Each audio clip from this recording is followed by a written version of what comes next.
तो वहीं राज्यसभा सांसद सुभाष बराला का कांग्रेस पर बड़ा हमला नजर आया। उन्होंने कहा कि हरियाणा कांग्रेस में कोई इच्छा शक्ति नहीं बची है, इसलिए तय नहीं कर सके, अभी तक भी सीएलपी लीडर का नाम जो है वो नहीं तय कर पाए। तो ये बड़ा हमला किया है सुभाष बराला का, ये हमला है कांग्रेस पर कि अभी तक भी वो सीएलपी का जो अपने लीडर है उनका नाम नहीं तय कर पाए, उनमें इच्छा शक्ति खत्म हो गई है, कांग्रेस में इच्छा शक्ति नहीं बची है।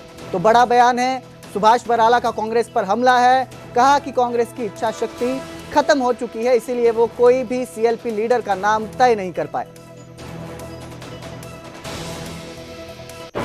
सरकार के 11 वर्ष पूरे हो रहे हैं, ऐसे में देश भर में कई कार्यक्रम हैं। खुद बीजेपी राष्ट्रीय अध्यक्ष जेपी नड्डा भी आज एक प्रेस कॉन्फ्रेंस को संबोधित कर रहे हैं। आइए जानते हैं राज्यसभा सांसद सुभाष बराला का इस 11 वर्ष पर क्या प्रतिक्रिया है। सर, किस तरीके से आप इसको देख रहे हैं? देखिए, संकल्प से सिद्धि, ये 11 साल, यानी कि जो संकल्प लिए थे 11 साल पहले केंद्र में भारतीय जनता पार्टी की सरकार आने से पहले, जब आदरणीय नरेंद्र मोदी जी भारतीय जनता पार्टी की तरफ से प्रधानमंत्री पद के उम्मीदवार घोषित हुए थे, मुझे लगता है जितने संकल्प लिए थे सब संकल्प सिद्धि तक पहुँचे हैं। चाहे वो युवा हो, महिला हो, गरीब हो या फिर किसान हो, ऐसे सब वर्गों के कल्याण की जो कल्पना की थी, जो संकल्प लिया था, सारे संकल्प पूरे हुए।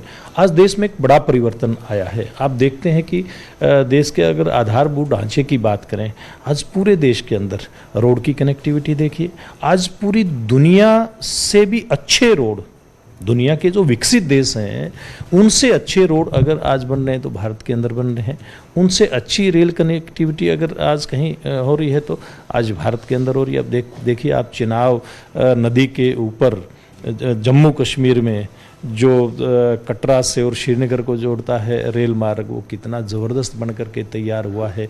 आप इसकी बात करें, हवाई मार्ग की बात करें, यहाँ तक कि समुद्री मार्गों की अगर बात करें तो केवल देश के बंदरगाहों को जोड़ने पे काम नहीं हुआ, बल्कि पूरी दुनिया में भी इस प्रकार की कनेक्टिविटी भारत की तरफ से हो, ये पहल मोदी जी के राज में हुई है। इसी प्रकार से सैन्य क्षेत्र की अगर हम बात करें, कितना मजबूत भारत हुआ है।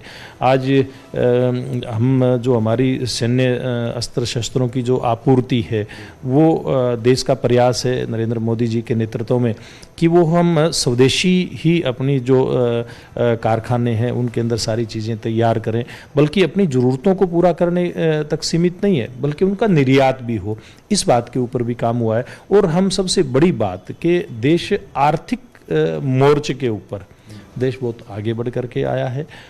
देश ने जो संकल्प लिया था आर्थिक मजबूती का, वो सिद्ध हुआ है। आज भारत दुनिया की चौथी बड़ी अर्थव्यवस्था बन करके निकला है। और अगर हम दूसरे एंगल से बात करें, देश की मजबूती के आधार पर बात करें, जैसे मैंने सैन्य ताकत की बात की थी, हमने पाकिस्तान को कड़ा जवाब दे करके, वो भी अपनी सीमा में रह करके, एक दायरे में रह करके पूरी दुनिया को एक संदेश दिया है कि पाकिस्तान की तरफ से जो आतंकवाद है उसको कभी सहन नहीं करेंगे। और पाकिस्तान जो एक परमाणु बम की धमकी के चलते कई तरह की ब्लैकमेलिंग करता था, तो पाकिस्तान को भी कड़ा संदेश देने के साथ साथ पूरी दुनिया को एक संदेश दिया है कि भारत पहले वाला भारत नहीं। तो वहीं केंद्रीय मंत्री मनोहर लाल के निशाने पर राहुल गांधी रहे। चुनाव में धांधली होने वाले बयान पर उन्होंने पलटवार कहा और कहा, नाच ना जाने आंगन टेढ़ा, अपनी थाली छोड़कर दूसरों में ताक झाक करते हैं, कांग्रेस के पार्टी के पास कोई कार्यक्रम नहीं है।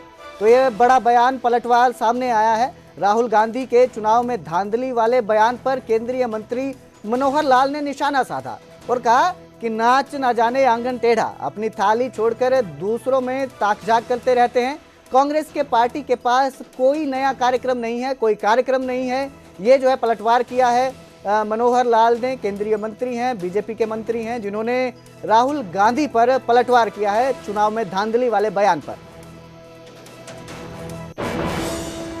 आंगन टेढ़ा, अब उनको काम तो करना आता नहीं है, कैसे पार्टियां चलाई जाती हैं, कैसे चुनाव लड़े जाते हैं, कैसे लोगों को अपने साथ जोड़ा जाता है, इस प्रकार का कार्यक्रम किसी प्रकार का उनके पास नहीं है।